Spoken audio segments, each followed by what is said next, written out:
అబ్బా! నోట్లో పెట్టుకుంటే నోరూరిపోతుంది. అంత కమ్మగా ఉన్నాయి ఈ నువ్వుండలు.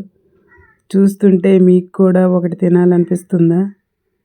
మరి ఈ హెల్తీ టేస్టీ నువ్వుల ఉండలు ఇంట్లోనే ఎలా తయారు చేసామో, పంట నుంచి వచ్చిన నువ్వులు ఎలా శుభ్రం చేసి, కడిగి, ఎండబెట్టి చివరికి ఉండలుగా చుట్టామో ఈ వీడియోలో పూర్తిగా చూసేద్దాం రండి. హాయ్ అండి, అందరికీ నమస్కారం. అందరూ ఎలా ఉన్నారు? మీ అరుణ్దీప్ వ్లాగ్స్కి స్వాగతం. ఇక పొద్దున్నే లేచిన వెంటనే మొదటగా నువ్వులను అమ్మ ఒక గంట సేపు నానబెట్టింది. చూడడానికి ఈ పని చాలా సింపుల్గా అనిపించినా నిజానికి కొంచెం ఓపికతో చేయాల్సిన పని అండి. నువ్వుల్లో ఉండే దుమ్ము, మట్టి మొత్తం పోయేలా 2-3 సార్లు శుభ్రంగా కడగాలి. నిజం చెప్పాలంటే ఈ నువ్వులు కడిగే పనిలో మొదట్లో నాకు కాస్త కష్టంగా అనిపించేది. కానీ కడుగుతూ ఉండగా చిన్నప్పటి జ్ఞాపకాలు ఒక్కసారి గుర్తుకొచ్చాయి. అప్పట్లో అమ్మ నువ్వులు కడుగుతూ ఉంటే పక్కన కూర్చొని చూస్తూ ఉండేదాన్ని.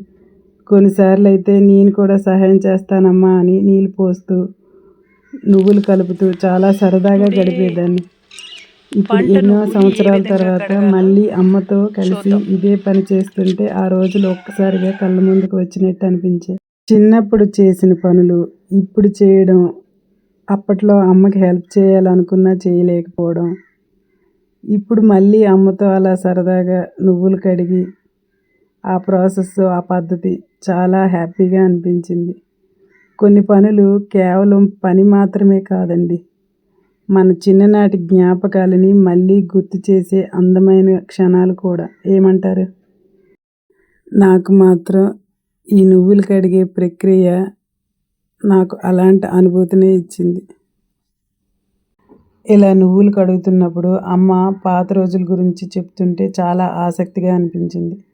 అప్పట్లో ఇలా పంపులు, ట్యాపులు ఉండేవి కాదు.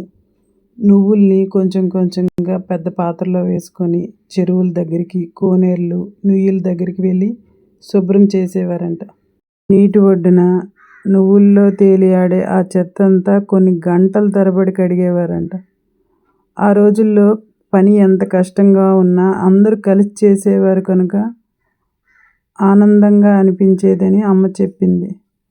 ఇప్పట్లో ఏ పని చేసినా మనకు కష్టంగానే అనిపిస్తుంది. కానీ ఈ నువ్వులు కడిగే ప్రాసెస్ మాత్రం పాత పద్ధతుల ద్వారా చేస్తే మాత్రం చాలా టేస్ట్గా హెల్తీ ఫుడ్ మనం తినేవాళ్ళం అవుతాం. మేము కూడా అదే పద్ధతిలో ఇలా కొంచెం కొంచెంగా నువ్వులు కడిగి విడివిడిగా ఆరబెట్టాం.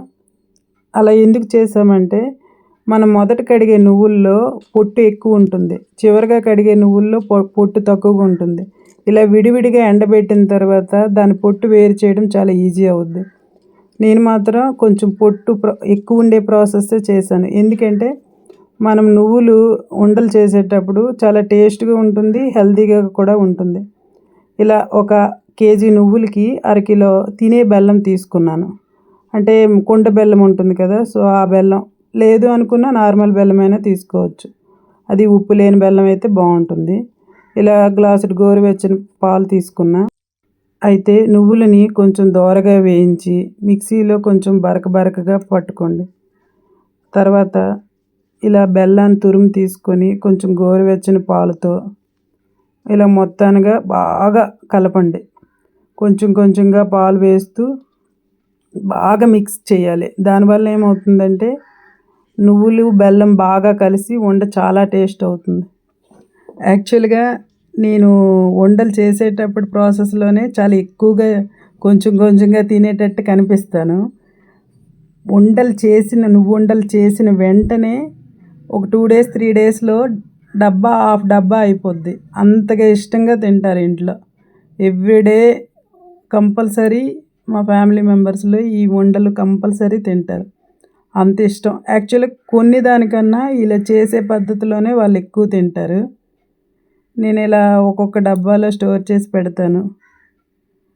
ఈ ఉండలంటే చాలా చాలా అందరికీ ఇష్టం.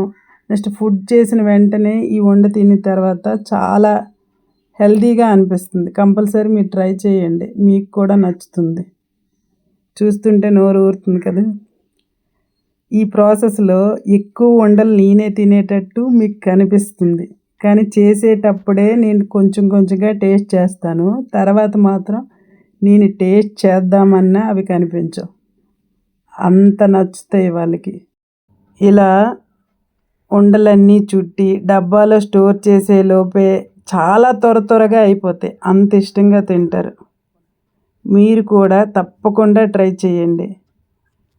యాక్చువల్‌గా ఇది షుగర్ పేషెంట్లు కూడా తినొచ్చు. ఎందుకంటే ఇందులో కేవలం బెల్లం, నువ్వులు మాత్రమే ఉంటాయి కనుక చాలా హెల్తీ ఫుడ్. చిన్నపిల్లలు కూడా తినొచ్చు. ఇలా చేసుకొని మనము 10-15 డేస్ వరకు స్టోర్ కూడా చేసుకోవచ్చు. కానీ అంతవరకు ఉండవు. అంత టేస్టీగా ఉంటాయి. మీరు ఇలా కడిగిపెట్టిన నువ్వులు ఉంచుకొని 10 డేస్కి ఒకసారి ఇలా ప్రిపేర్ చేసుకోవచ్చు. చాలా ఈజీ ప్రాసెస్ అయిపోద్ది కడిగి పెట్టుకొని ఉంచుకుంటే. మీకు గనుక ఈ వీడియో నచ్చితే మరిన్ని ఇలాంటి రెసిపీస్ కోసం మా ఛానల్ని సబ్స్క్రైబ్ చేసుకుంటారని కోరుతూ, మీ అరుణ్‌దీప్ వ్లాగ్స్ని సపోర్ట్ చేసి, సబ్స్క్రైబ్ చేసి, షేర్ చేసి, లైక్ చేయండి. Thank you so much all. Thank you.